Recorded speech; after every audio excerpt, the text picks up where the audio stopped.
شاہد خاقان عباسی کا آئندہ انتخابات میں حصہ نہ لینے کا عندیہ۔ نام نہاد احتساب کے ادارے کسی اور مقصد اور سیاست کے لیے استعمال کیے جا رہے ہیں، ایسے کسی نظام کا حصہ بننا نہیں چاہتا۔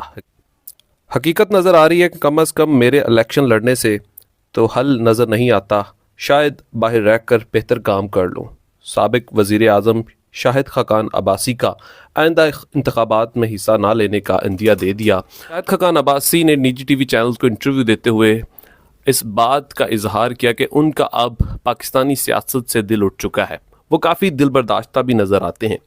شاہد خاقان عباسی کے پچھلے کچھ عرصہ سے پاکستان مسلم لیگ نون کے ساتھ کافی معاملات پارٹی کے اندر خراب ہو چکے ہیں، اور اس حوالے سے انہیں اور مفتاح اسماعیل کو شوکوز نوٹس بھی جاری کر دیا گیا ہے، اور آج انہوں نے نجی ٹی وی چینل کو دل کی بات کیا ہی ڈالی اور آئندہ الیکشن میں انتخابات میں حصہ نہ لینے کا عندیہ بھی دے دیا۔